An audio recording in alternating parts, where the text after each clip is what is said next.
Noche.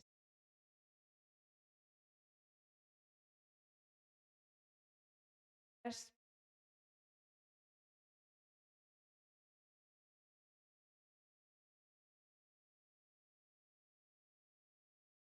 montando la feria de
Presento una serie de proyectos, en concreto seis proyectos de mi práctica profesional, de mi estudio, en los que, saltando un poco, no son proyectos que están desarrollados cronológicamente, pero sí están ordenados por escala, ¿no? Y intentaré un poco utilizar la excusa de presentar estos seis proyectos para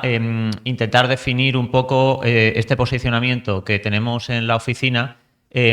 con respecto a la idea o con respecto al concepto de tipología y en el que con la propia práctica profesional intentamos expandir ese concepto más convencional de la tipología, un concepto heredado de Durán y de Moneo, intentar actualizarlo, expandirlo hacia un nuevos horizontes y también ser críticos con ello, ¿no? Porque es un concepto que desde un inicio de nuestra formación ha estado como presente en la definición de los proyectos y como desencadenante de los proyectos, ¿no? Entonces, bueno, presentaré seis proyectos que van saltando un poco de escala. El primero tiene el tamaño casi de objeto, de habitación. El segundo ya tiene el tamaño de un urbanismo encapsulado. El tercero, un tamaño más de edificio, ¿no? De arquitectura. El cuarto, un tamaño masterplan. El quinto, un tamaño ya de ciudad. Y el sexto tiene la ambición de trascender algo más a una escala social, ¿no? Pero antes de presentar los proyectos voy a contar dos conceptos transversales que han estado definiendo han estado definiendo desde un inicio de mi práctica profesional la aproximación a la proyección y la aproximación al diseño de arquitectura. El primero de ellos es este concepto de la necesidad, desde un principio, desde que fundé el estudio, de intentar definir un lenguaje abstracto que funcionase como una herramienta, ¿no? Un lenguaje abstracto muy técnico y bastante, en realidad, bastante disciplinar, que nos permitiese, por una parte, definir y diseñar producciones arquitectónicas que tuviesen tuviesen que ver con la arquitectura como hecho construido, es decir, la arquitectura como edificio. En este caso, esta es la planta de un centro cultural que produjimos para el sur de Portugal, pero también un lenguaje lo suficientemente abstracto que nos permitiese, con el mismo código, bajo el mismo lenguaje, superponer una serie de informaciones que no fuesen necesariamente arquitectónicas y que no fuesen disciplinares, ¿no? Como es el caso de esta planta, en la que se superponen informaciones culturales,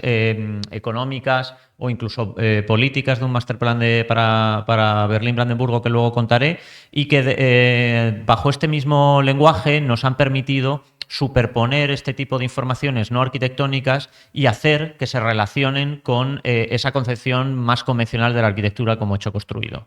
La segunda de los conceptos que desde un inicio ha estado un poco presente y ha sido transversal en el estudio es esta concepción de los proyectos que producimos como medios o dispositivos y que han derivado en la disolución de los programas, ¿no? Esto es algo que desarrollaré un poco más mientras que vaya contando los proyectos, pero esencialmente para nosotros no es tan importante esa relación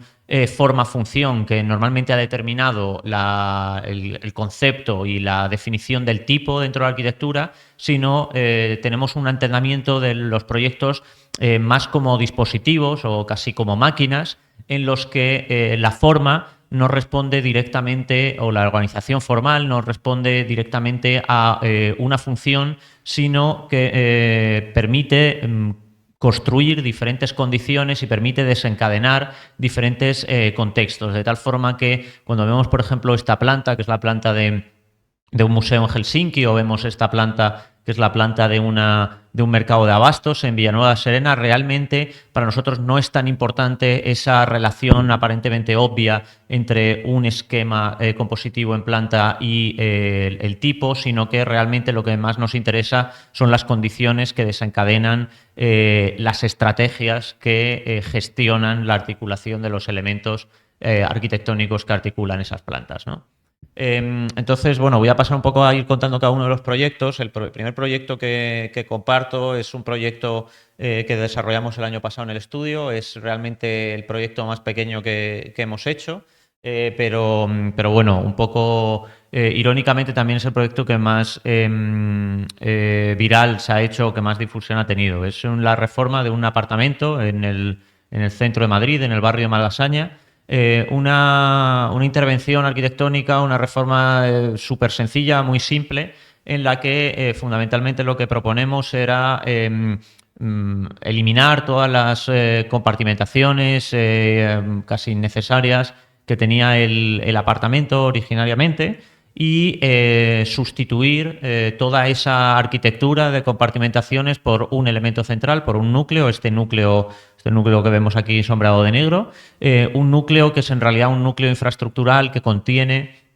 todas las infraestructuras domésticas que permiten que los espacios que hay alrededor se empiecen a cualificar, ¿no? Para nosotros era muy interesante desarrollar este proyecto desde esa compacidad, de ese elemento, desde ese elemento aparentemente también abstracto, y que en el que se hizo una catalogación de todos los objetos que se necesitaban para activar las diferentes domesticidades, ¿no? De esta forma, la relación espacial entre lo que normalmente define una vivienda, que son las estancias, no se definía tanto por esa compartimentación o por ese esquema de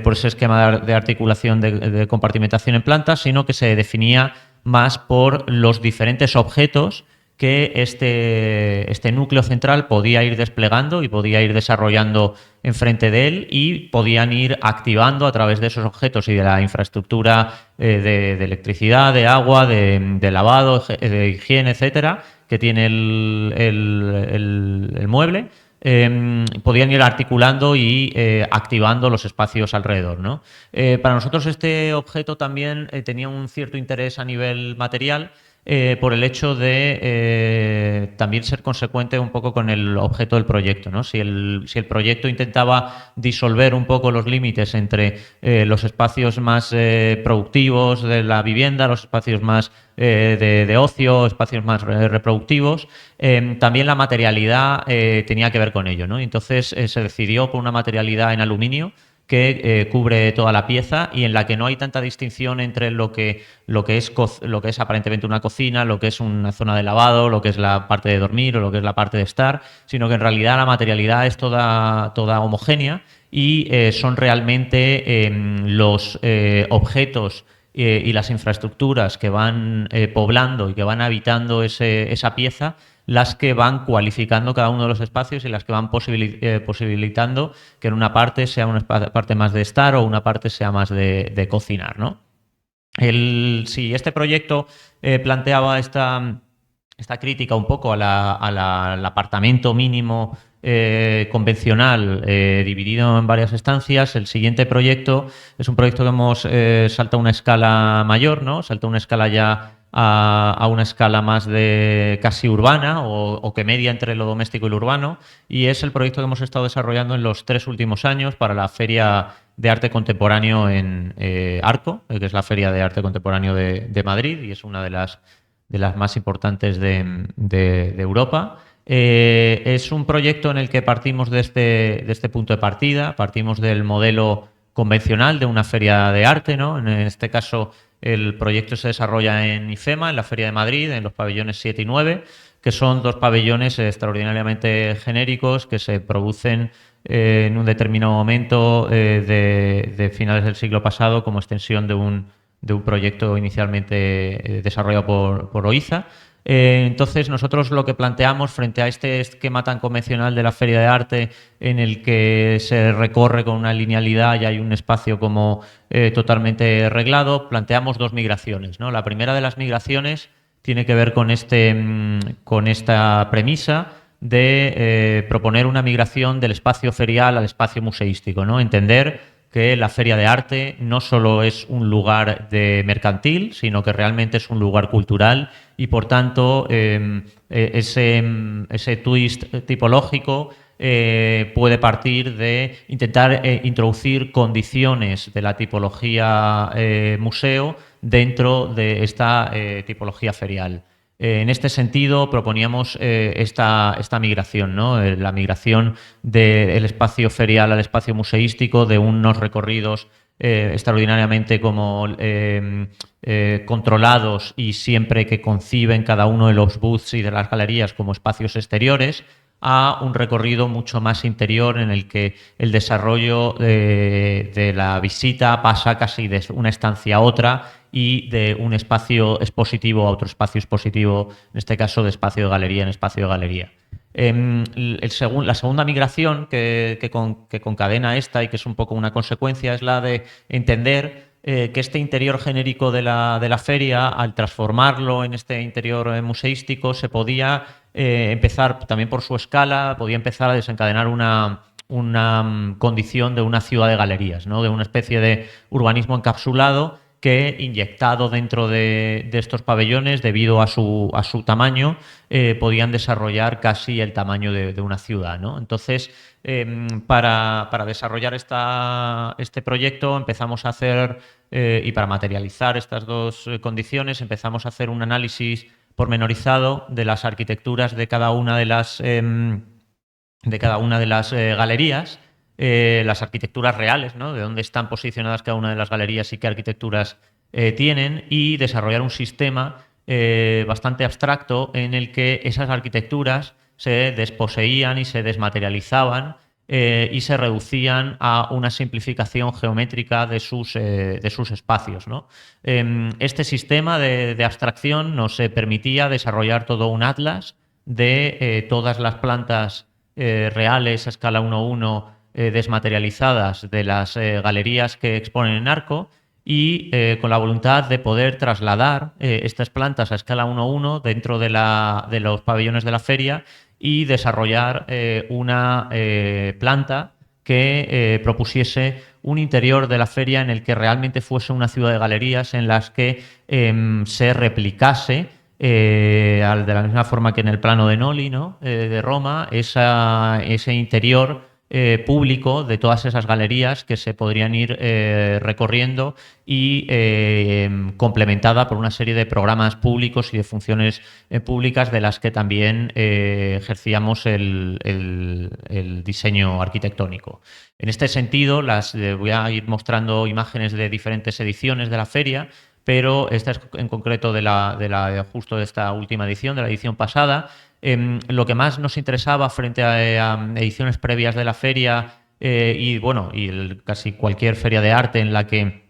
se desarrollan grandes manzanas cerradas en las que hay pocos espacios públicos, nos interesaba esta idea de ir explotando los diferentes programas, sobre todo para los programas públicos, estas fotos de los programas públicos, e ir generando espacios intersticiales que, apoyados también y remarcados por los tamaños, los diseños, las formas, pero también las materialidades de cada una de las piezas, generasen este urbanismo interior, ¿no? Un urbanismo en el que en determinados momentos incluso se holga mucho más y adquiere condición de plaza exterior, como por ejemplo en el Food Court de hace 2 años, en el que empezamos a trabajar en colaboración con la empresa Isimar para desarrollar también un mobiliario en acero que recuerda al mobiliario de las cafeterías y de las y de las terrazas que pueblan las calles de nuestras ciudades, ¿no? Pero en este proyecto también una de las condiciones fundamentales que complementan esa aproximación tipológica o esa crítica tipológica a una feria y al formato o al modelo tradicional y convencional de la feria, desarrollando este urbanismo doméstico de una ciudad encapsulada, era la reinvención de la materialidad de la feria, ¿no? La feria de la feria de Arco o casi cualquier feria de arte normalmente han estado muy plagadas por un tipo de materialidad que se basaba en el tabique blanco y en la moqueta ferial, ¿no? La moqueta ferial, normalmente la moqueta ferial gris jaspe, ¿no? Que nosotros en la primera edición en la que ya empezamos a trabajar, empezamos a darle un nuevo significado y empezar a llevarla ya no solo desde los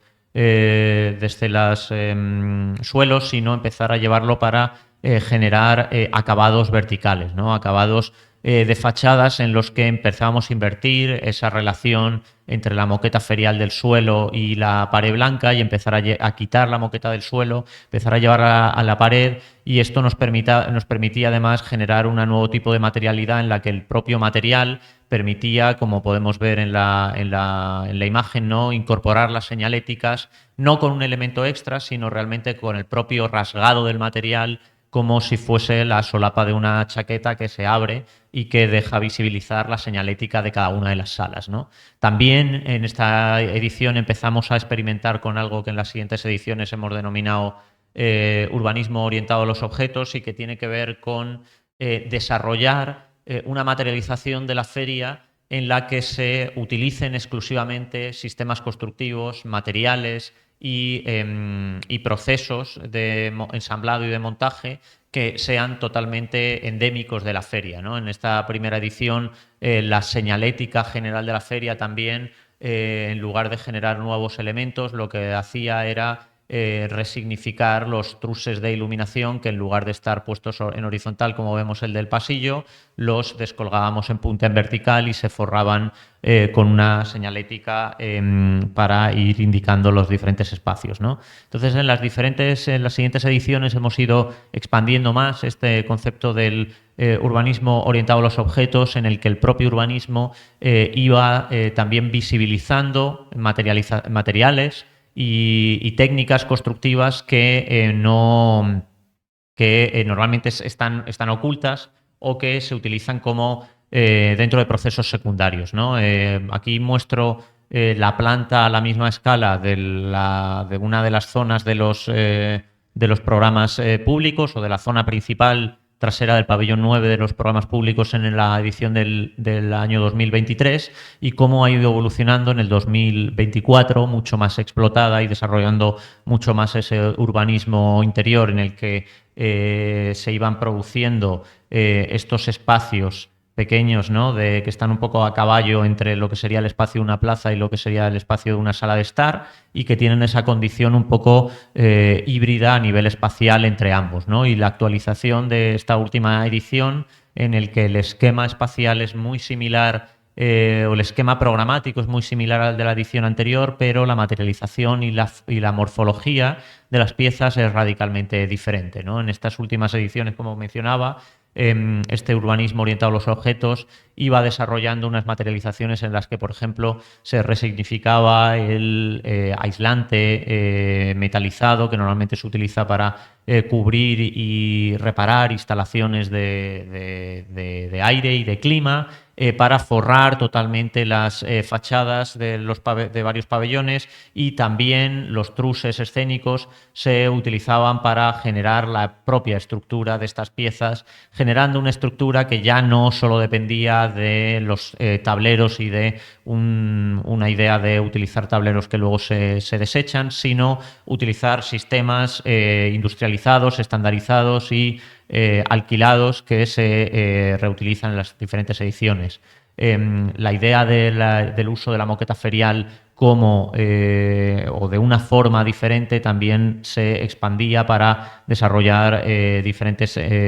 acabados de fachadas o el aislante mineral antiimpacto que normalmente se pone debajo de tarimas se utilizaba para espacios también expositivos como este que estamos viendo en esta imagen y en el que además se abotonaba para fijarlo a las paredes con un sistema de abotonado que también se utiliza en la reparación de espacios de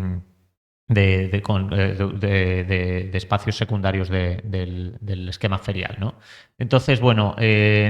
también en la última de las ediciones, en las que esta es una de los planos o de las planimetrías que se producían para el desarrollo del proyecto, se incorporó una serie de nuevos sistemas y una serie de nuevas lógicas de ensamblado. Una de ellas tenía que ver con la determinación de la forma de los pabellones públicos principales a través de una única piel que se desarrollaba con un textil acústico que normalmente se utiliza para la ruptura de la reverberación y del eco en pabellones de convención y que nos permitía que la forma en planta y la composición formal de piezas como la que estamos viendo, que es la sala del foro, realmente su imagen no la diese tanto la materialización de cada una de las volumetrías que correspondían a diferentes espacios o a diferentes programas, como pueden ser la cabina de los técnicos o el backstage o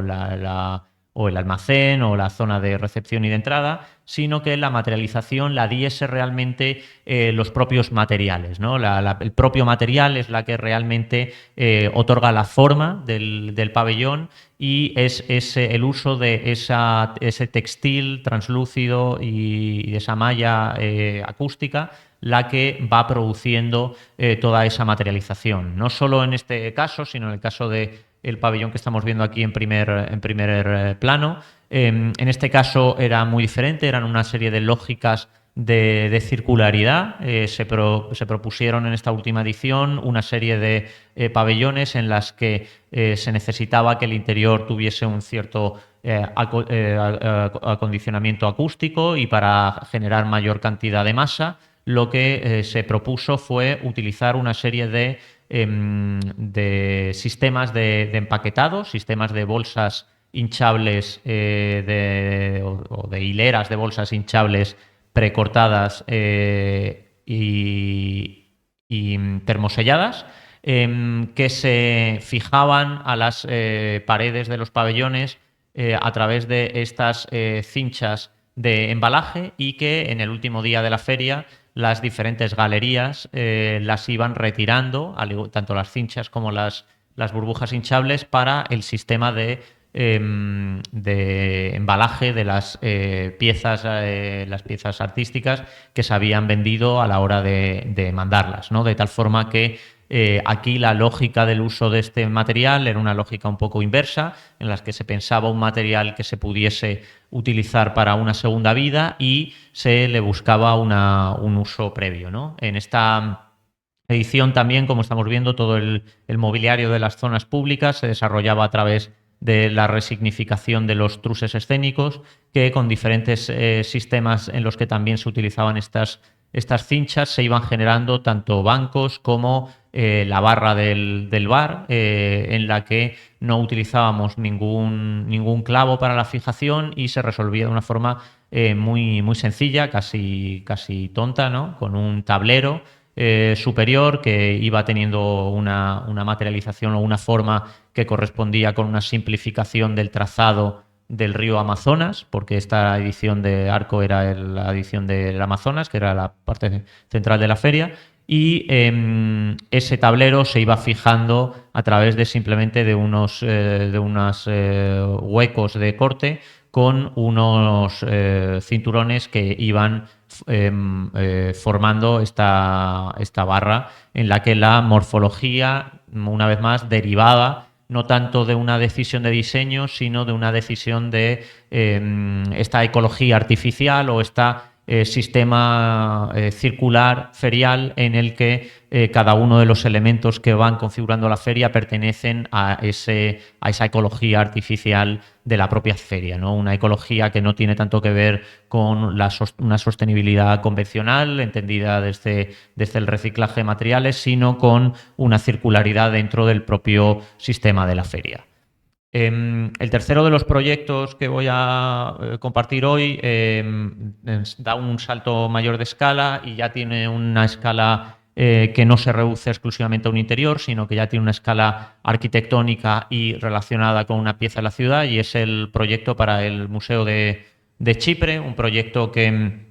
realizamos el estudio en 2017 y que en cierta forma, significó el inicio formal de la oficina. Es un proyecto que desarrollamos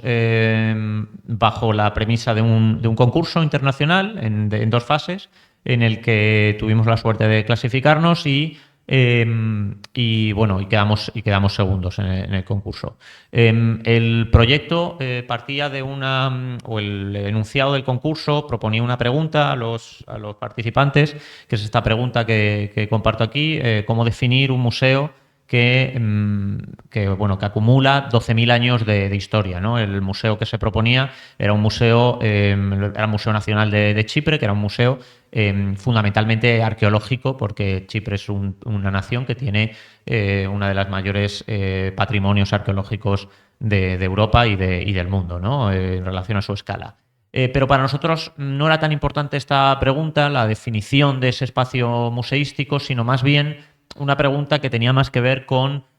toda esta ambición a nivel de estudio y esta investigación transversal que vamos desarrollando en los diferentes proyectos a través del cuestionamiento de la tipología, ¿no? Y que tiene que ver con esta pregunta de cómo redefinir esa tipología arquitectónica, la tipología del museo, una tipología extraordinariamente convencional, en la que cuando vamos visitando diferentes museos del mundo vemos que los espacios son absolutamente genéricos y que se corresponden muchas veces con esta idea tan extendida de el museo como una caja blanca, ¿no? El white box, que se suele decir en inglés, ¿no? Entonces nosotros propusimos una aproximación mucho más urbana, en la que se domesticaba un urbanismo exterior y una condición casi paisajística del museo, una condición en la que, como ahora veremos, el interior del museo se experimentaba como un exterior o como una parte más de la ciudad, y esta condición de entender el espacio museístico como un urbanismo interior nos permitía desarrollar una museografía mucho más singular y con nuevas condiciones de oportunidad. Esta imagen de la maqueta, con un esquema aparentemente muy, muy complejo del proyecto, en realidad se reducía a un esquema bastante simple que ordenábamos en 3 capas, ¿no? Una primera capa que tiene que ver con un suelo público o con un nivel público en cota cero, en el que se desarrollaba fundamentalmente el espacio expositivo. Una segunda capa que tiene que ver con una serie de piezas, tanto públicas como privadas, que tienen y que organizaban y acogían todos esos programas más herméticos que necesitaban una concreción y que necesitaban estar compartimentados y cerrados y controlados, y una tercera capa que remataba el proyecto y que también permitía definir el límite de la fachada o de la piel del proyecto, y que constituía su envolvente superior, su cubierta, que era una cubierta infraestructural que no solo era la estructura del proyecto, sino que también contenía las instalaciones del proyecto. Es un proyecto que, debido a su definición programática, suponía una gran complejidad de funciones que se necesitaban resolver, y sobre todo se necesitaban relacionar entre ellas, definiendo una suerte de topología interior del proyecto, en la que se desplegaba este diagrama de las diferentes circulaciones públicas y privadas segregadas que se necesitaba gestionar entre las diferentes piezas, y que trasladado a la planta iba teniendo una condición también de necesidad de articulación de esos programas y de esas circulaciones con respecto a la ciudad, ¿no? El proyecto se implantaba en esta parte de la ciudad, una parte limítrofe a través de esta vía con lo que es el centro más histórico de la ciudad, que comienza prácticamente aquí, y el inicio casi de no tanto la periferia, pero sí una zona más de expansión de la ciudad. El proyecto no se reducía solo al mero edificio, sino que también había que diseñar el urbanismo adyacente, y nosotros tomamos esa condición de diseño del paisajismo y del urbanismo adyacente como casi como el punto de partida del proyecto, ¿no? Y empezamos a desarrollar un paisaje urbanístico definido a través de una serie de islas que no tenían tanto una vocación de definir diferentes programas, sino de permitir catalizar diferentes condiciones de esparcimiento, condiciones de ocio, condiciones concéntricas de reunión, o condiciones unidireccionales de reunión, en las que potencialmente se podían producir pues tanto acumulación de juventud, como un concierto improvisado, como teatro organizado, como otros tipos de programas, ¿no? Que no estaban aquí tan definidos desde entender que una pieza era un graderío para un teatro al aire libre, sino entender que era un espacio aterrazado con una direccionalidad y que se podía utilizar para diferentes tipos de situaciones, ¿no? Algunas de ellas, además, iban relacionadas con una infraestructura que se mejoraba y que se relacionaba con el resto de la ciudad, que era una ruta ciclista, y para la que sí que se proporcionaban una serie de programas bastante más específicos que aparecían como apéndices de ella, ¿no? Si volvemos un poco a la maqueta, podemos ver cómo este paisajismo exterior también empezaba poco a poco, cuando empezábamos a desarrollar el diseño del propio museo, empezaba a tener esa vocación de permear en el museo y de definir un interior del museo que se definía casi como un zoom de la planta de situación, ¿no? En ese sentido, cuando ya vemos esta planta de lo que es el museo en sí, de lo que es el edificio, realmente no es una planta muy diferente de la planta de situación que veíamos anteriormente, sino que es simplemente una planta con algo más de resolución, pero en la que esa condición de interior y exterior realmente está solo delimitada prácticamente por la línea de la fachada, ¿no? De tal forma que si eliminamos esa línea de la fachada, podemos ver cómo el interior expositivo del museo y el exterior paisajístico no tienen una condición arquitectónica o urbanística tan diferente, y en la que prueban un poco nuestra ambición desde la práctica profesional de difundir los límites entre el diseño urbanístico y el diseño arquitectónico, ¿no? Entonces, esa línea perimetral aparecía casi solo por dos necesidades. Una es una necesidad atmosférica, de control climático de los espacios interiores en el que se iban a encontrar estos restos arqueológicos, que necesitaban un control atmosférico y un control climático, y por otra parte una necesidad económica, que es la de cobrar una entrada a todo el mundo que quisiese entrar dentro del museo y hacer caja, ¿no? Entonces, estas eran como las dos condiciones que realmente definían esa línea de la piel de perímetro, ¿no? Nosotros lo que hicimos a la hora de empezar a diseñar este proyecto, y el punto de partida a la hora de la definición del esquema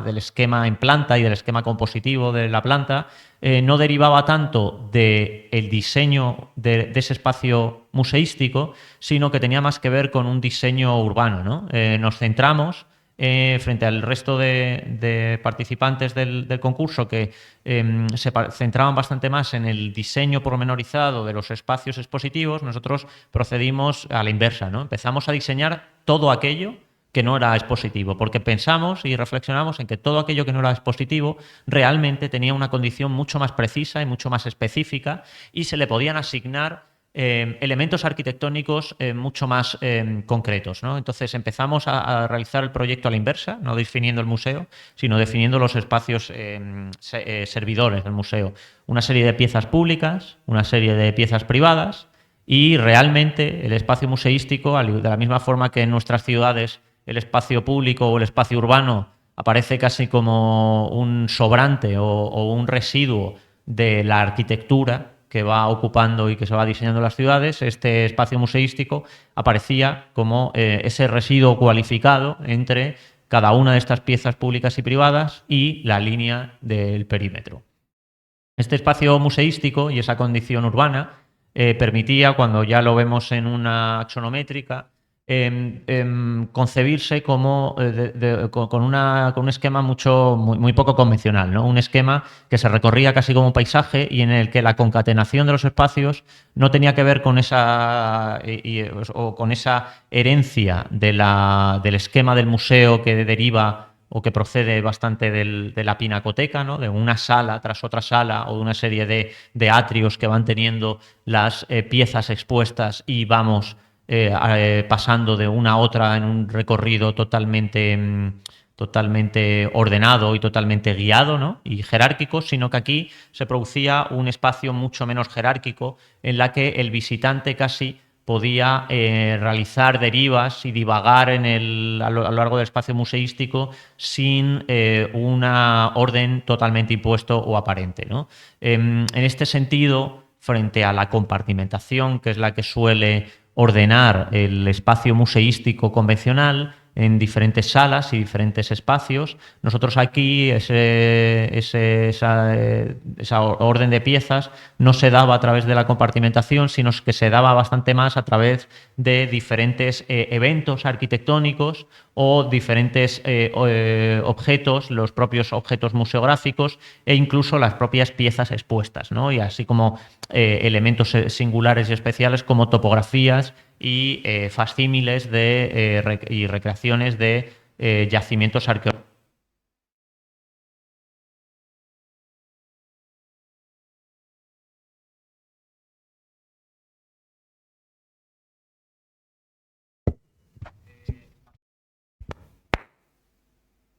Que se ha agotado la... Vale. Venga, perfecto. En este sentido, esta ordenación del proyecto resolver resolver el requisito fundamental del proyecto que derivaba de organizar un recorrido lineal o cronológico, ¿no? En el que se fuese pasando como de las reliquias de la Edad de Bronce a la era del Bronce tardío o de Afrodita, o etcétera, etcétera, ¿no? Las diferentes épocas arqueológicas de los restos nos permitían desarrollar también otras diferentes aproximaciones, ¿no? Y entender que el museo podía tener varios museos dentro del museo, ¿no? Y en este sentido proponíamos entender que ese museo, al concebirlo como una ciudad interior o como un urbanismo interior, el recorrido podía ser muy similar al que hacemos como turistas cuando viajamos a una ciudad, ¿no? Cuando vamos a una ciudad, estamos 5 días, podemos hacer un recorrido más ambicioso en el que vamos desgranando la ciudad y vamos entendiendo la ciudad y experimentándola en diferentes formas. Y en ese sentido, por ejemplo, proponíamos un recorrido que podía desplegar el esquema en planta de un museo que fuese el Museo de las Ciudades Antiguas y de las excavaciones arqueológicas, pero también podía organizarse otro tipo de recorrido que desplegaba un museo de lo social, del gobierno y de la política, ¿no? O el museo para el turista que solo tiene 40 minutos y que hace el recorrido de los highlights arqueológicos, ¿no? De la misma forma que cuando vamos al British a Londres puedes hacer un recorrido muy rápido y ver la piedra Rosetta, los frisos del Partenón, etcétera, etcétera. Pues aquí organizábamos un recorrido de estos highlights arqueológicos y en este sentido se iban completando hasta 8 museos dentro del museo. Aparte de este espacio museístico, el esquema, no voy a entrar mucho en detalle de cada una de las piezas, pero el esquema del proyecto se completaba con estos objetos arquitectónicos o con estos edificios dentro del edificio que realmente eran los que los primeros habíamos diseñado, ¿no? Y cada uno de ellos correspondía a un programa muy concreto, programas que eran compactos, que eran autónomos y que además muchas veces debían de funcionar con un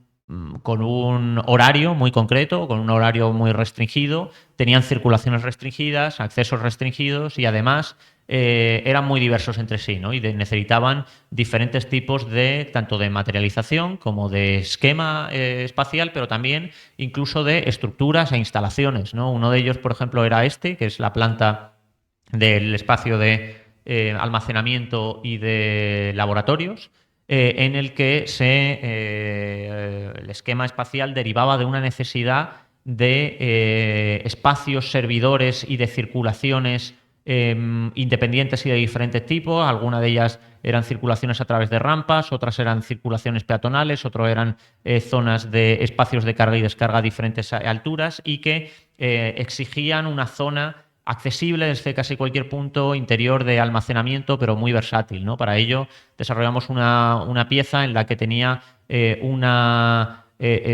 estructura independiente de fachada, con una fachada mucho más fina, pero una zona interior mucho más controlada y mucho más encapsulada a través de una segunda estructura que además permitía ir generando dentro de esa segunda estructura en sección una serie de niveles contrapeados, ¿no? En las que con un esquema un poco de sándwich íbamos organizando un nivel impar que tenía el doble de altura, en el que había los grandes archivos y en el que no había ningún pilar, y un nivel par en el que iba habiendo una serie de cerchas con los archivos mucho más de piezas mucho más pequeñas y que resolvía la estructura de esos niveles inferiores, ¿no? De tal forma que íbamos teniendo tres grandes niveles apoyados, soportados por estas tres cerchas que se apoyaban en esa caja perimetral por fuera de la cual existía una piel con programa, ¿no? Esta piel que va desde la estructura interior a la estructura exterior y que va teniendo todo un programa relacionado realmente con las circulaciones segregadas que permiten ir entrando en ese programa. Toda esta pieza la rompía una serie de espacios, espacios con esta forma esta morfología casi de nube, que son espacios segregados de los diferentes laboratorios de restauración y de investigación de las diferentes piezas. El resto de piezas compactas del programa no voy a entrar mucho en ellas, pero cada uno iba teniendo una morfología diferente. Las oficinas, que correspondían a dos piezas, estas sí que eran dos piezas muy similares, y que además estaban elevadas sobre grandes pilotes para dejar libre la planta inferior por la que había espacio o hay espacio museístico, y las piezas públicas, cada una de ellas iba respondiendo a una morfología diferente que respondían a funciones y requisitos muy concretos, ¿no? Una necesidad de un auditorio que además pudiese tener luz natural y que fuese permeable y abierto al aire, al espacio público, una biblioteca que aparecía como un apéndice porque se necesitaba que se utilizase en un horario segregado del museo y por tanto es la única pieza que está como fuera de este espacio en circunferencia en planta, espacios, zonas de áreas educacionales, restauración de una antigua casona que había en el solar para hacer el espacio de primeros auxilios y la tienda, una zona de realidad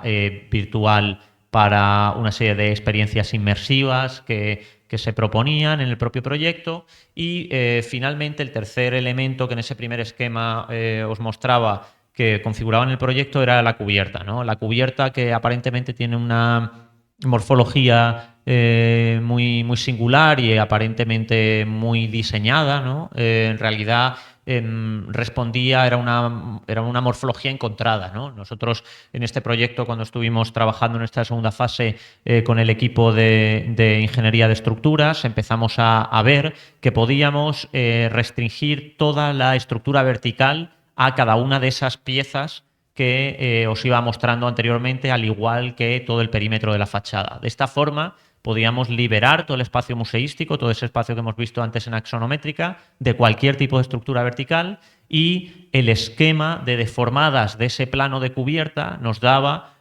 un esquema de deformadas y de momentos en los que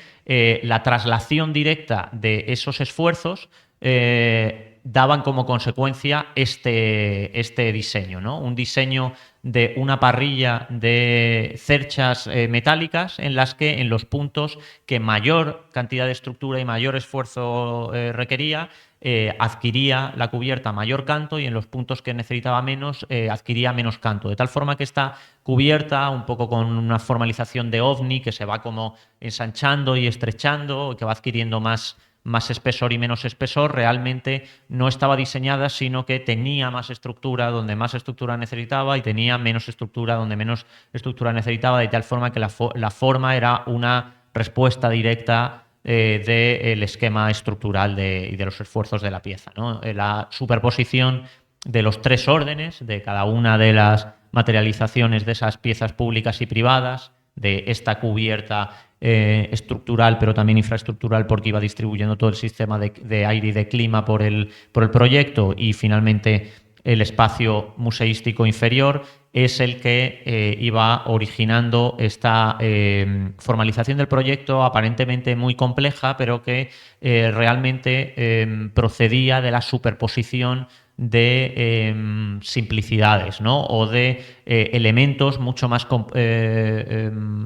controlados que habían sido o habían sido yendo desarrollados y diseñados independientemente y poco a poco puestos en común y superpuestos. El proyecto terminó además con el desarrollo de una publicación que desarrollamos en el estudio un par de años después del cierre del concurso, y que nos permitió también continuar un poco con la labor de investigación y de difusión que tenemos y de publicación que tenemos un poco en el estudio. En este caso, el proyecto en la versión impresa iba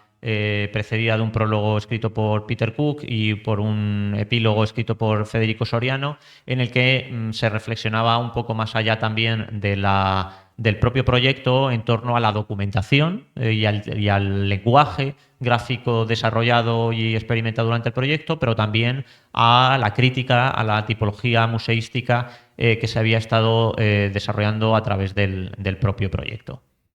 El siguiente proyecto que comparto salta ya una escala mayor y salta a una escala de ciudad. Es el resultado de un concurso internacional también. En este caso, en la pasada o antepenúltima edición penúltima edición de Europan 16, en el que ganamos un primer premio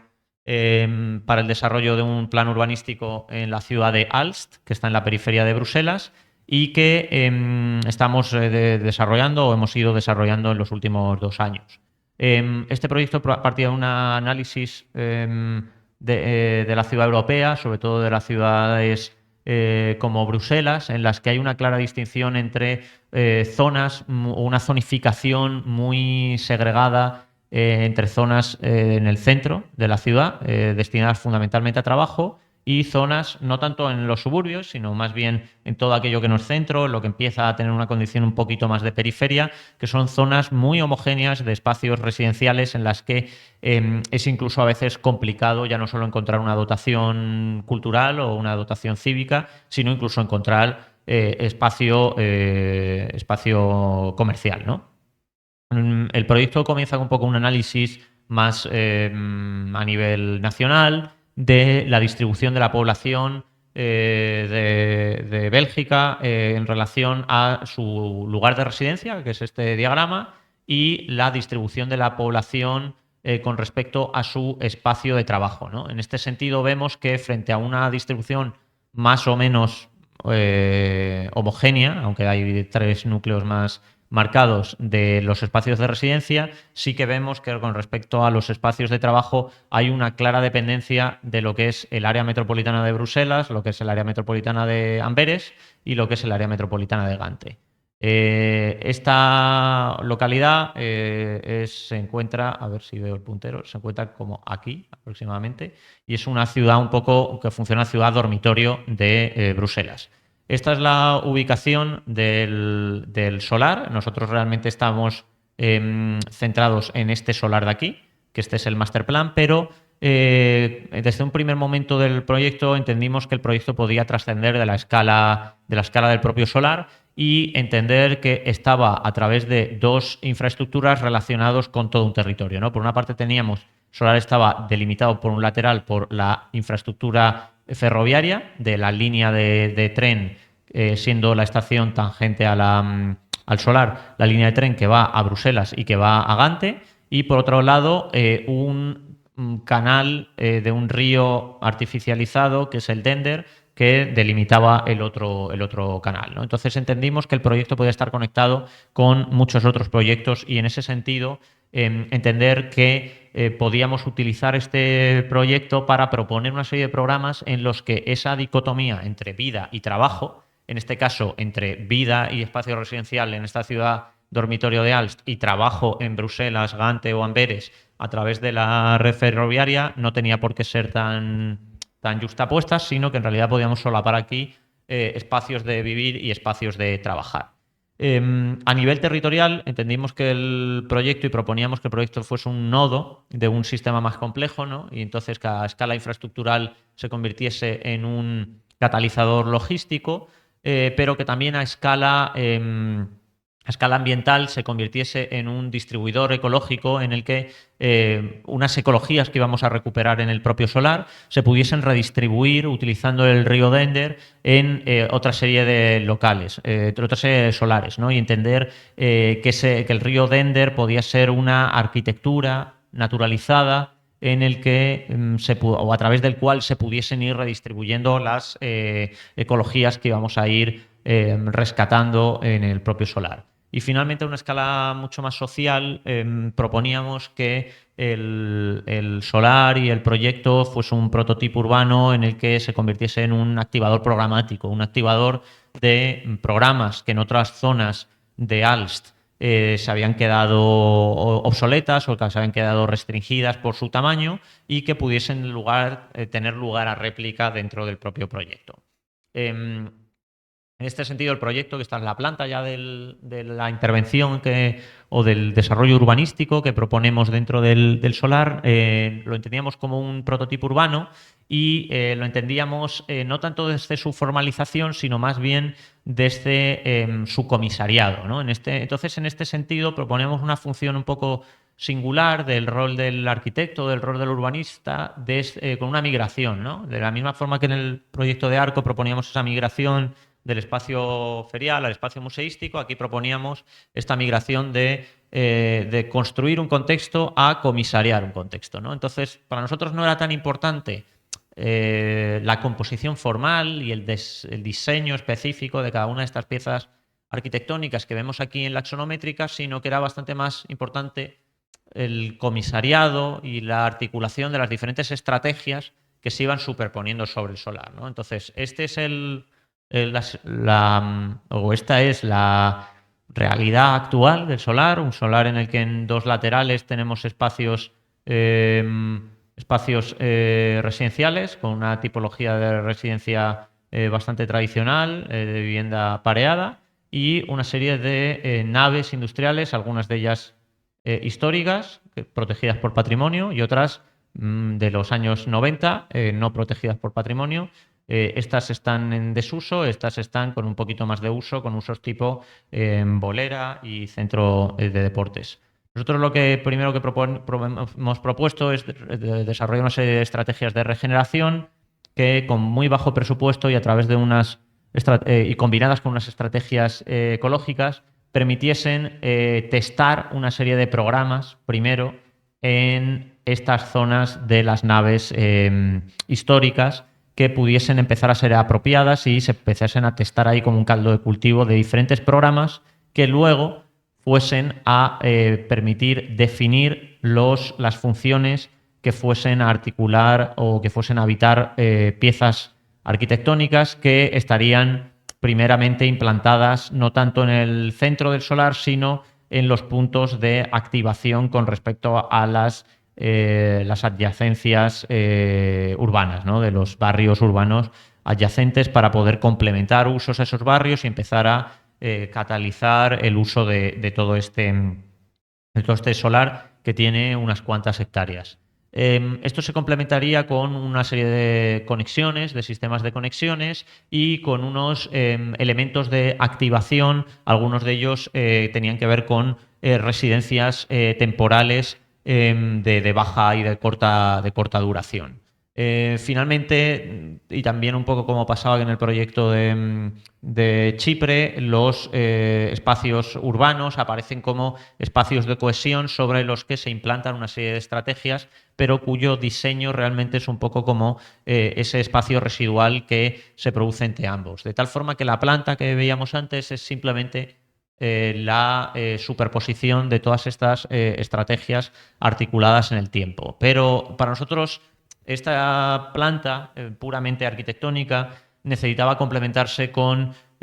una inclusión de una realidad ecológica en todo este espacio que había sido extraordinariamente artificializado con una losa continua apoyada sobre el suelo original, ¿no? Entonces empezamos a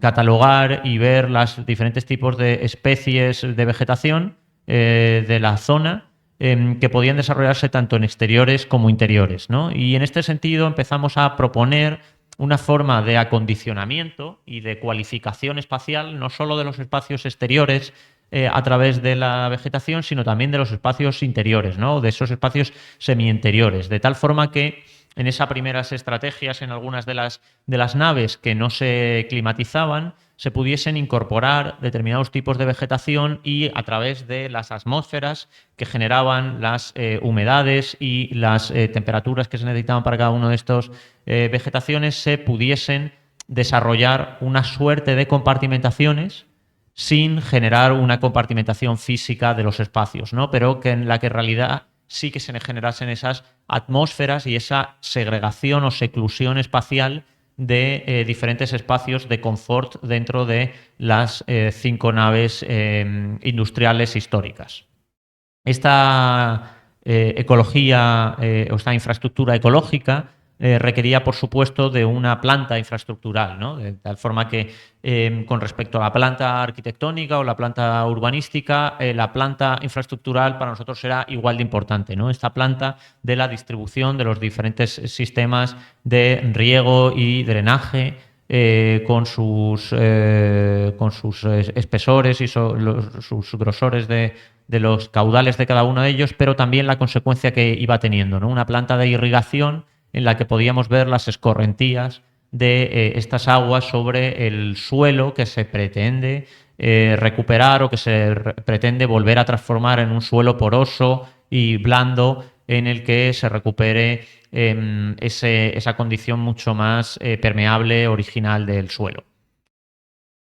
Tanto la planta arquitectónica como esta planta infraestructural se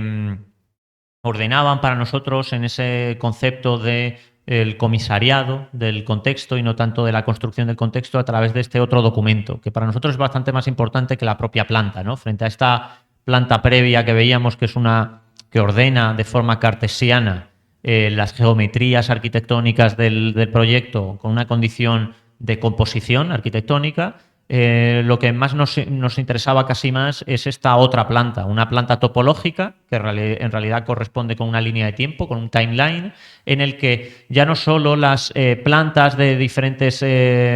piezas, sino que también estrategias de recuperación patrimoniales, las estrategias de generación de atmósferas de los interiores a través de las estrategias ecológicas se iban sucediendo con respecto a una línea de tiempo que además no era una línea de tiempo totalmente unidireccional, bueno, o unívoca, ¿no? Sino que realmente permitía ir leyendo el proyecto con un desarrollo bastante más completo o ir generando atajos, ¿no? O shortcuts en los que permitiesen desarrollar un proyecto saltándote algunos de los elementos pero llegando al mismo punto de partida, ¿no? Este proyecto, en este caso, nosotros en este diagrama, que es la versión del concurso y anteproyecto, éramos bastante optimistas proponiendo un proyecto que se desarrollaba entre el año 22 y el 45. Ahora mismo estamos a 2025, el proyecto todavía no ha empezado. Pero bueno, era un poco el punto de partida de esa herramienta que permitiese articular el proyecto, introducir la condición del tiempo como elemento arquitectónico y como estrategia también arquitectónica que construyese el contexto arquitectónico, ¿no? Entonces, en ese sentido, esta imagen final del proyecto para nosotros era tan relevante como las diferentes estrategias, como los diferentes protocolos de actuación y de implantación sobre el solar. El próximo proyecto, que es ya el penúltimo que comparto, es un proyecto ya que salta algo más de escala, ya frente a una escala de master plan anterior. Este tiene una escala ya territorial. Es un proyecto, una vez más, respuesta de un concurso internacional, en este caso un concurso desarrollado por el Ayuntamiento de Berlín en colaboración con el área metropolitana, bueno, del área metropolitana de Berlín, en colaboración con el Estado de Brandenburgo, para ver o intentar definir un master plan para el territorio de Berlín-Brandenburgo y la expansión del área metropolitana de Berlín en los próximos 50 años. Este es un concurso que se convoca en el año 2020 como conmemoración de los 100 años del Plan General de la Ciudad de Berlín, o la primera herramienta urbanística que permite ordenar la ciudad de Berlín, que se formaliza en 1920. En el 2020 hacen este concurso como aniversario y plantean a diferentes estudios de arquitectura y urbanismo que reflexionemos, bueno, en abierto, que era un concurso anónimo, 2 fases también parecido al anterior. Nosotros en este caso quedamos quintos. Nos plantean la pregunta de cómo debería de expandirse y bajo qué estrategias y qué premisas deberían regular la expansión o el crecimiento de la ciudad de Berlín en los próximos 50 años. Frente a esa voluntad de expansión y de crecimiento, nosotros propusimos una voluntad de intensificación. En este sentido, recuperamos o revisitamos el modelo de archipiélago urbano, el modelo de archipiélago para la ciudad contemporánea, también con 2 ambiciones personales, ¿no? Por una parte, con una idea de recuerdo del primer proyecto que utiliza el modelo de archipiélago, que es el proyecto de Matthias Ungers y Kohlhaas y Koloff, para la ciudad de Berlín, en ese caso un proyecto desarrollado a finales de los 70 en el que se desarrollaba un master plan para la ciudad de Berlín cuando la ciudad de Berlín estaba dividida aproximadamente por aquí por un muro, ¿no? Cuando una parte era de la RDA y la otra parte era desencadenada de la zona aliada de la guerra, y en ese caso era solo para Berlín Oeste, para el que se desarrollaba ese master plan. Era un master plan diferente en el que realmente se imaginaba Berlín como un archipiélago verde en el que toda la ciudad se invadiese de vegetación y solo se dejase intensificadas una serie de zonas. Por mi parte, en el año 2013, 2014, mi proyecto fin de carrera en la universidad consistía en revisitar ese archipiélago desde un punto de vista mucho más especulativo, analizando situaciones incipientes en la ciudad de Madrid. Y en realidad, con este tercer revisitado al archipiélago, lo que planteábamos era un modelo mucho más pragmático y operativo que realmente permitiese desarrollar un proyecto urbano de ciudad para la intensificación de diferentes espacios en la ciudad de Berlín. Para nosotros también era en paralelo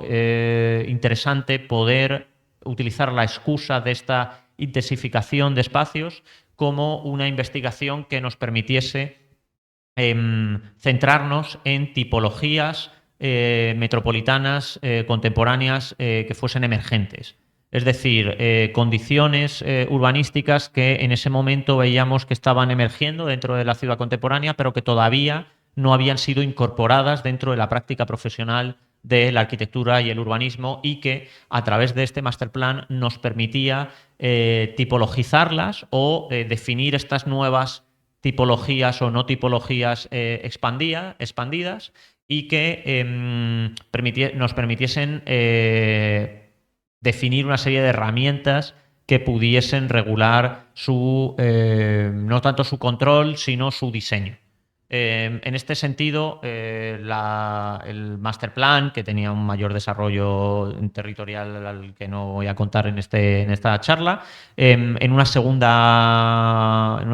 parte mucho más de diseño urbano, se centraba en tres solares en los que en cada uno de ellos ejemplificábamos dos a dos las seis nuevas tipologías para este nuevo metropolitanismo contemporáneo, ¿no? La vocación de utilizarlas también dos a dos o de ejemplificarlas dos a dos era por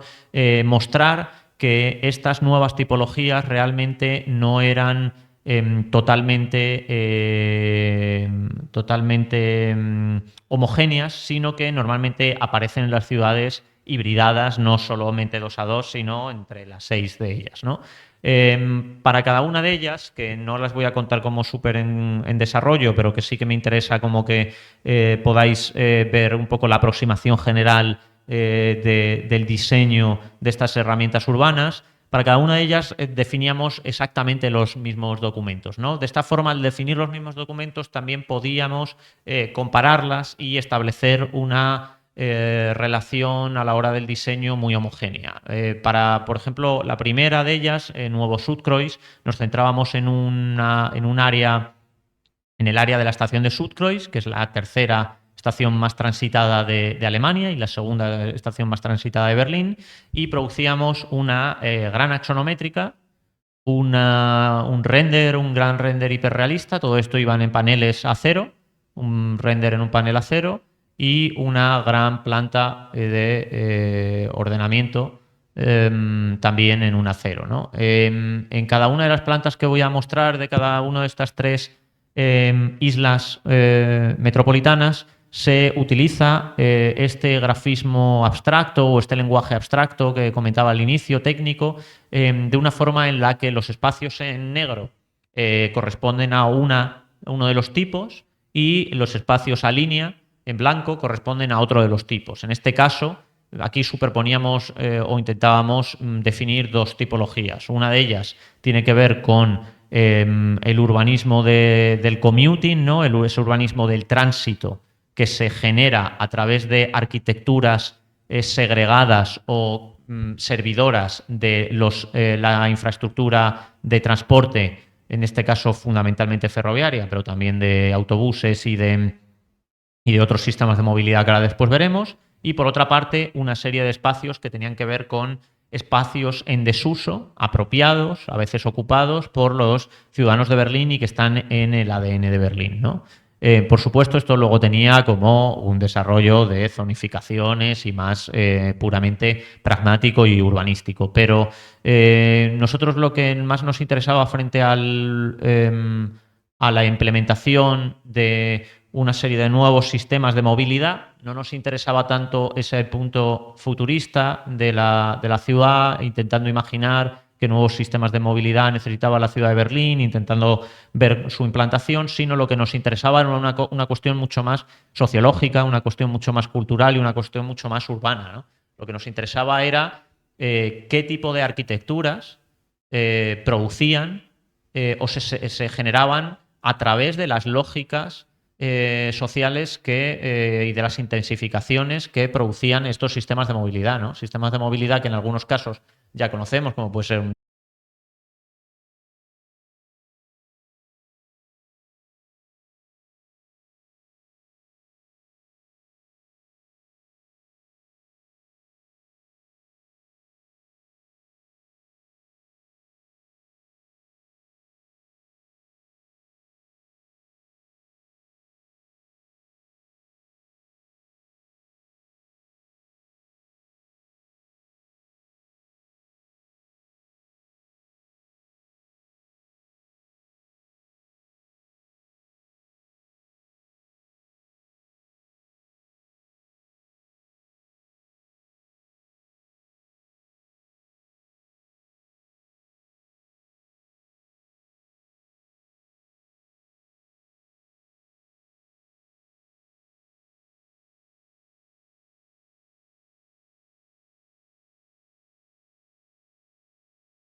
potenciales residuales dentro del desarrollo urbanístico y infraestructuras en desuso, ¿no? Nosotros calificábamos o clasificábamos estas 4 categorías y desarrollábamos un sistema de protocolos de apropiación de estos espacios para que pudiesen ser utilizados para la ciudadanía. La ciudad de Berlín ya tenía en su ADN esta condición que en los años, sobre todo en los años 90, muchos artistas empezaron a utilizar diferentes espacios de formas bastante creativas y pretendíamos que este ADN de la ciudad de Berlín, de ese urbanismo casi informal, pudiésemos formalizarlo y generar una serie de pautas que a través de protocolos de actuación se pudiesen ir implantando, ¿no? De tal forma que si veíamos un zoom de la planta que antes mostraba, veíamos el desarrollo y el diseño urbano de zonas que tenían que ver con el soporte de las arquitecturas de estos urbanismos de las prácticas de commuting, pero también vemos cómo existen una serie de pequeñas islas, que son estos espacios, ¿no? Que cada uno de ellos es un catálogo, realmente tiene debajo su coordenada espacial, entonces realmente los espacios que están dibujados en negro están posicionados con su posición, digamos, geográfica, pero cada uno de estos espacios realmente es un catálogo que tienen aquí su coordenada y corresponden con todo un catálogo de todos los espacios en desuso corresponden a estas 4 clases que he mencionado antes y los protocolos dibujados sobre ello o diseñados sobre ellos, los diferentes protocolos de actuación que se proponían para implantar diferentes tipos de usos sociales y culturales en estos espacios. Los otros 2 islas, voy a pasar por ellas muy rápidamente porque me interesaba un poco más que explicar el sistema urbanístico que proponíamos. Este sistema estratégico, las otras 2 islas se desarrollaron de una forma muy similar, pero con respecto a otros tipos de ese metropolitanismo contemporáneo. En este caso, la segunda de ellas, el aeropuerto de lo que llamamos Tegel, TXL y Urban Tech Republic, la República... como República Tecnológica Urbana de Tegel, pretendía utilizar el aeropuerto de Tegel, un aeropuerto que iba a ser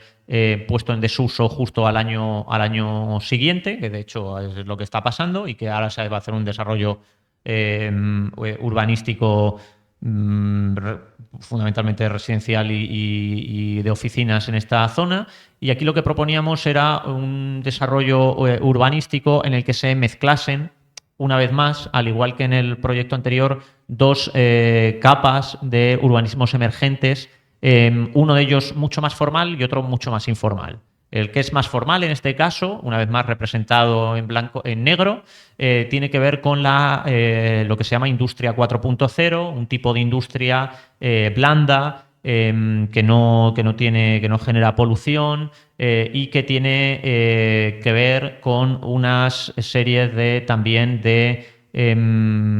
producción energética o de sistemas energéticos que pueden estar integrados dentro de las ciudades, frente a la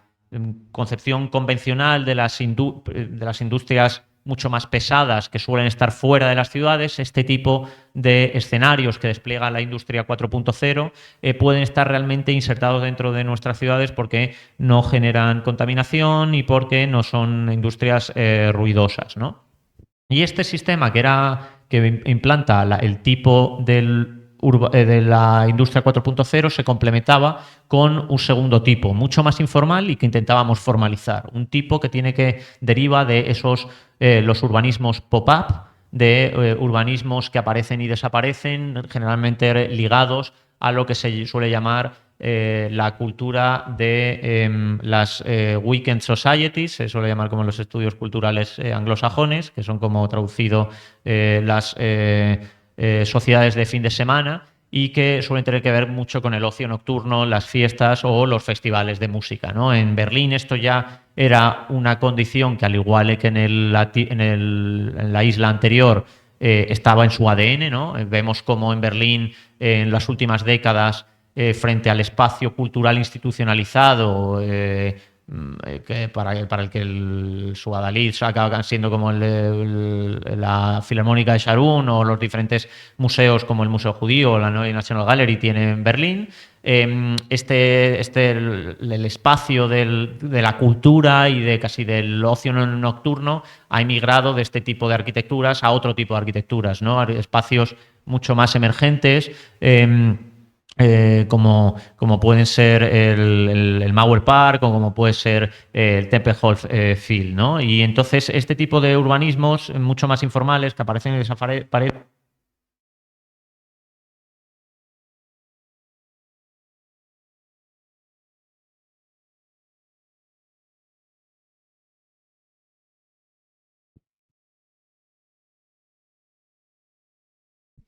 Pues voy gastando los micros. Os prometo que ya termino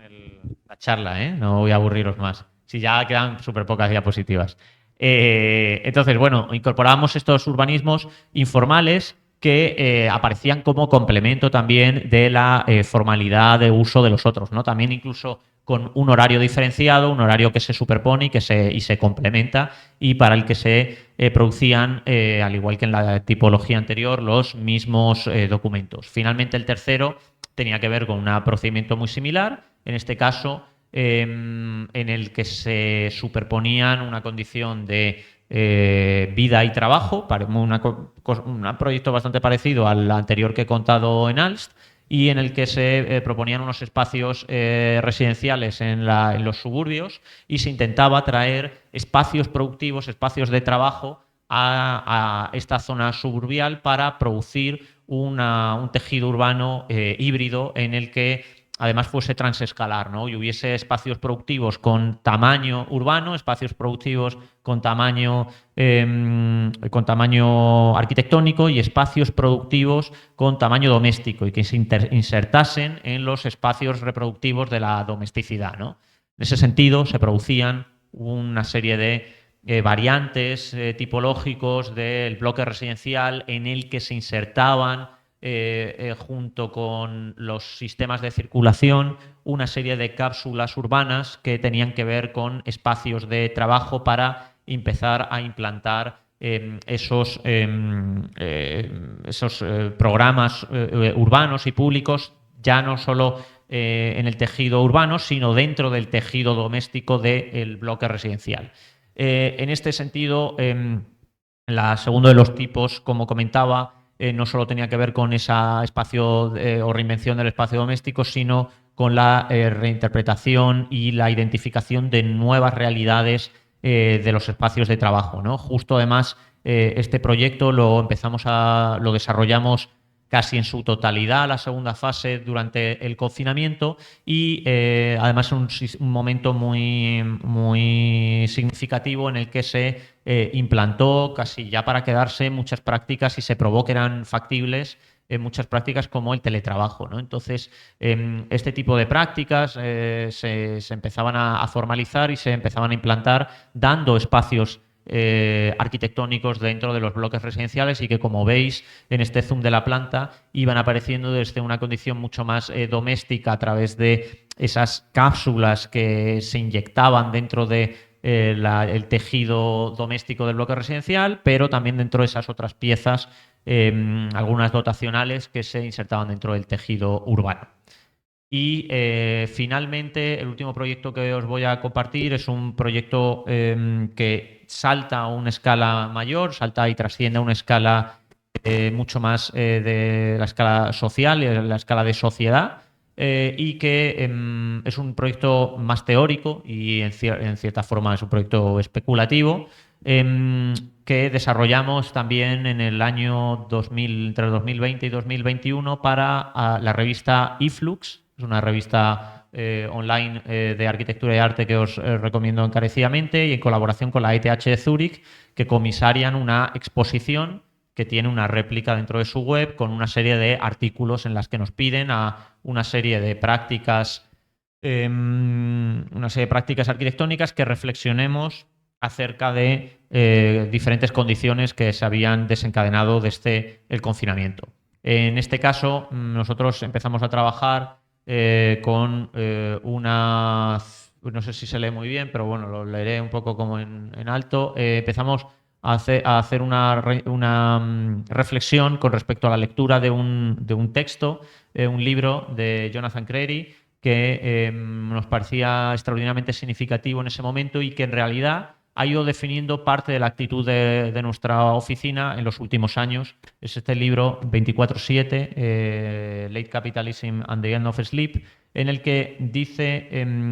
bueno, esta frase está extraída del libro y resume bastante bien el libro, ¿no? Y en él enuncia que la fuerza homogenizante del capitalismo es incompatible con ninguna estructura inherente de diferenciación, ¿no? Estructuras de diferenciación que en nuestro caso, y como hemos ido viendo en los proyectos anteriores, tenían que ver, por ejemplo, con lo público y lo privado, la arquitectura y el urbanismo, la domesticidad y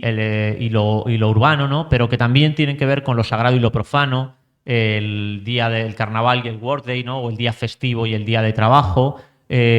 ocio y trabajo, como veíamos en el proyecto anterior, naturaleza y cultura, máquina y organismo. No voy a entrar muy en detalle en este proyecto, pero os animo a que lo busquéis, lo tenemos publicado en nuestra web y también está en la revista esta eFlux, se llama Age of Oxymorons, y en realidad este proyecto es una excusa para desarrollar una serie de pequeños mini proyectos especulativos en el que vamos produciendo un único documento arquitectónico, una única axonométrica por cada uno de ellos, totalmente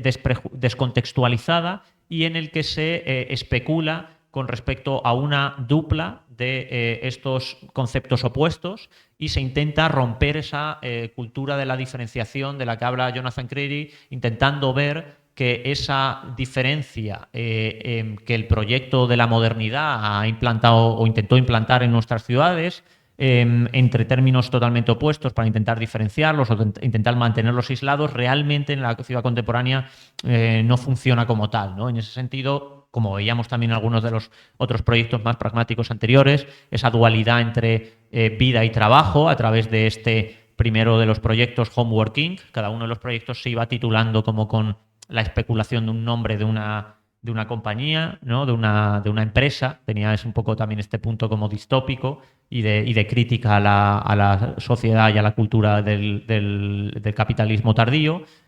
Proponía, por ejemplo, este primero, inspirado evidentemente y con una clara referencia a los proyectos de Archizoom, Superestudio, pero también del primer Ábalos y Herreros, un espacio doméstico que utilizaba la infraestructura del suelo técnico del espacio de oficinas para poder desarrollar una infraestructura doméstica de distribución de la electricidad y de los sistemas de agua y de higiene por un suelo continuo en el que se pudiese enchufar estos núcleos domésticos de descanso, cocina y producción de trabajo en cualquier punto y se desarrollase una suerte de espacio total de vida y trabajo común y una especie de situación comunitaria de superposición de ambos espacios. La misma estrategia se seguían con varios oxímorons o varias duplas de términos opuestos, en este caso, por ejemplo, máquina y organismo, o consumo y producción, produciendo o haciendo una reflexión en torno al término del prosumo, o de situaciones en las que se está produciendo y consumiendo cultura a la vez. En este caso se producía este diseño de una fábrica de hobbies, ¿no? Una situación totalmente cínica o irónica entre una condición que aparentemente no es nada productiva, como es un hobby, y el culmen del espacio productivo funcional por antonomasia, que es la fábrica. Y así cada uno de ellos, ¿no? Sagrado versus profano. Cada uno de ellos tiene un artículo asociado que os invito a que lo leáis porque está bastante mejor escrito de lo que yo pueda ahora improvisar aquí sobre la marcha. Día y noche a través de este sistema de simultaneidad planetaria, care and selfness, o finalmente la contraposición entre dominación y emancipación en una cárcel de renderizado, ¿no? Frente a el tipo ya tan extendido dentro de nuestra sociedad de la granja de renderizado, ¿no? En este sentido, ya para terminar un poco la charla, me gustaría un poco apuntar que también esa ambición transversal de los proyectos del estudio frente al objeto final del proyecto del estudio, que acaba siendo la ejecución del proyecto o el desarrollo de un pensamiento o la escritura de un texto, existe una ambición en paralelo y una ambición transversal continua dentro del estudio que tiene que ver con la construcción de ese lenguaje abstracto, ese lenguaje técnico que nos ha ido permitiendo a lo largo de los 7, 8 años de historia ahora de la práctica profesional, producir proyectos mucho más teóricos y en los que se incorporan capas culturales, económicas, políticas y críticas que no necesariamente son arquitectónicas, pero que se representan a través de un lenguaje arquitectónico como es este documento, pero también producir objetos arquitectónicos en los que se entiende la arquitectura como hecho construido, como este otro proyecto que corresponde con un edificio residencial en Rusia, ¿no? Y que en realidad la construcción de ese lenguaje abstracto es el que ha ido definiendo la construcción de la propia práctica profesional. Con esto termino. Muchas gracias.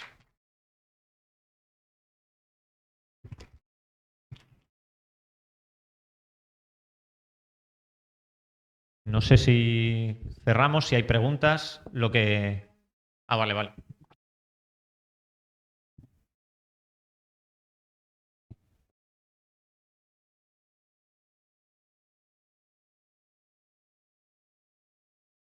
Bueno, pues si nadie...